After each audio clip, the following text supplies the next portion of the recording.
Sam Jones is the highwayman. And I want you. Jacko is Jello. Together, We're assault. And battling! two guys out to energize your Friday. Watch out! Heading your way this Friday, the highwayman. Later, Dave gets the music from Belinda Carlisle and the news from Tom Brokaw on Late Night with David Letterman. Ladies and gentlemen, I'm reading this announcement live. I have absolutely nothing better to do with my time. Hi, I'm Sam Jones, and I'm inviting you to take to the road for a new kind of adventure with the Highwayman.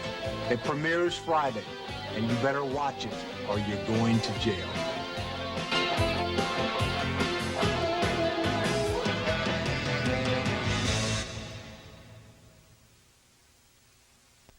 Good evening. Nightside is next, and tonight the county takes steps to help people stricken with AIDS, and the post office cracks down on a diet fad. Royal Mania as Andy and Fergie hit a local night spot, and in our special report on the business of sexual fantasies, selling sex over the phone. Next on Nightside, join us. There's good news in L.A. Mornings at 6:30. Kelly Lang. Keith Morrison. Fritz Coleman Weather. Fred Rogan, Sports. Jess Marble, Cover Story. And David Sheehan, Entertainment. Channel 4 News, Nightside, #1 at 11. Good evening. Topping our news tonight, an unprecedented decision. The L.A. County Board of Supervisors has pledged $2 million to fund a hospice for AIDS patients. It'll be at Barlow Hospital in Elysian Park and will offer round-the-clock medical care to as many as 300 AIDS patients a year. Supporters of the hospice said they wanted $400,000, but the board pledged that amount from each of its districts for a total of $2 million. And that's the largest such commitment ever in the nation. And be on the lookout. Police tonight have identified a suspect described as armed and extremely dangerous in the rapes of at least 3 teenage girls in L.A. and El Monte.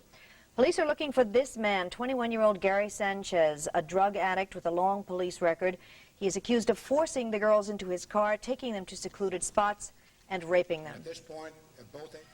And a burglary suspect led police on a wild chase through traffic in Van Nuys this afternoon. Racing along Satakoy Street, the suspect's car smashed into 2 other vehicles, but even the accident didn't stop the suspect then. He dashed from the car, ran across the street to a shopping area, finally taking refuge in a small grocery store and trying to hide out in the frozen food section. Police were right behind, though. They surrounded the store, and they went in, found him, and arrested him without further trouble.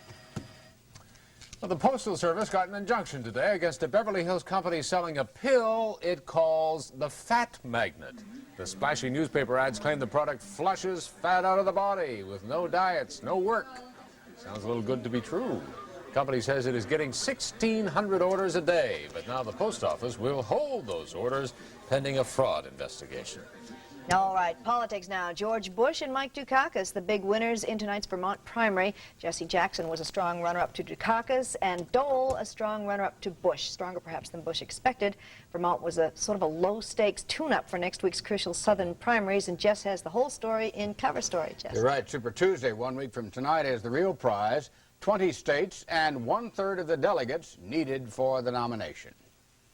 Vice President Bush is the odds-on favorite on the Republican side. Bush's confidence is showing. He could win big in spite of upsets and surprises in Iowa, South Dakota, Minnesota, and to some extent in Vermont tonight. Senator Robert Dole, on the other hand, is clearly up against it. His aides once said he would use the arms for hostages issue only in desperation. That moment may have arrived. Dole opposed selling arms to Iran. Bush supported the arms for hostages deal. Dole, the difference is leadership.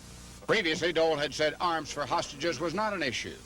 I said it probably wasn't a big issue among Republicans, but now we're talking about credibility.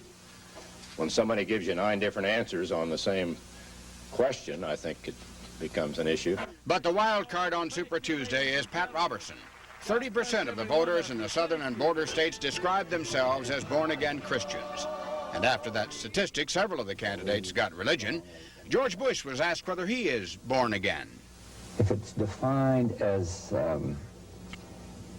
do you accept Jesus Christ as your Savior? I'm a clear-cut